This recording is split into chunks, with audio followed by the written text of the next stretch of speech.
ఉపాధి హామీ పథకాన్ని కేంద్రం నీరుగార్చే ప్రయత్నం చేయడాన్ని కాంగ్రెస్ తీవ్రంగా ఖండిస్తుందన్నారు మంత్రి శ్రీధర్ బాబు.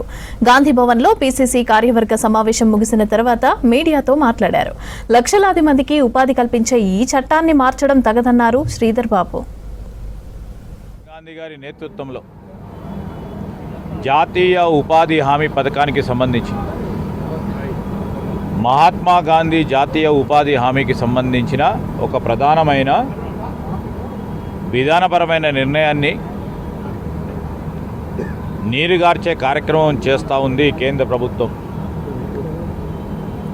కేంద్ర ప్రభుత్వం మొదటగా 2 అంశాలు, దాంట్లో పీసీసీ అధ్యక్షుల వారు కానీ, ముఖ్యమంత్రి గారు కానీ, మీనాక్షి నటరాజన్ గారు కానీ యావత్ రాష్ట్రానికి సంబంధించి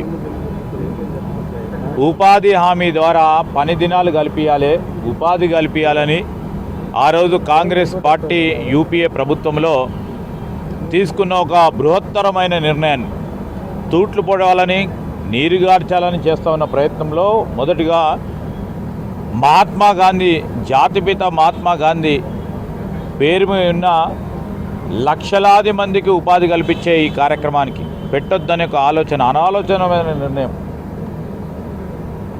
ఇంకో దాంట్లో ప్రధానంగా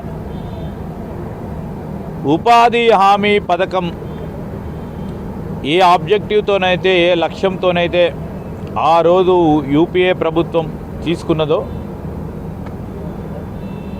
కనీస పని దినాలు కల్పించాలని, కల్పించి వారికి అండగా ఆసరగా నిలబడాలి ఆ పేద వర్గాలకు సంబంధించిన ప్రజలకని, ప్రత్యేకించి గ్రామీణ ప్రాంతాలకు సంబంధించి వారు వలసలకు పోకుండా కనీసం పని దినాలు కల్పించి ఆ పని దినాలకు అనుగుణంగా వారికి వేతనాలు ఇవ్వాలని ఆలోచన చేసిన మొత్తం యావత్ ప్రపంచంలో తీసుకున్న ఒక ప్రధానమైన నిర్ణయం. ఈరోజు కేంద్ర ప్రభుత్వం ఏమీ ఆలోచన చేస్తూ ఉంది? ఉపాధి హామీని మొత్తం తీసేయాలనే ఒక ప్రయత్నంలో మొదటి అడిగేసింది.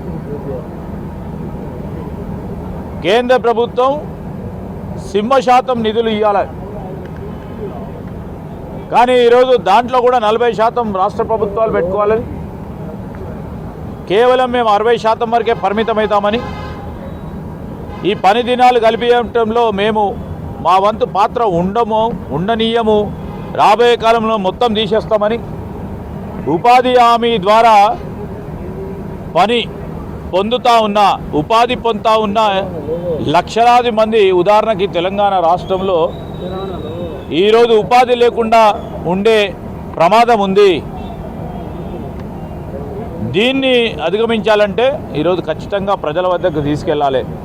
కేంద్ర ప్రభుత్వం చేస్తూ ఉన్న ఈ తప్పును కేంద్ర ప్రభుత్వం వెంటనే వారు తీసుకున్న నిర్ణయాన్ని వెనుకకు తీసుకోవాలని గట్టి డిమాండ్తో జిల్లాల వ్యాప్తంగా, మండలాల వ్యాప్తంగా నిరసనలు తెలియజేయాలి.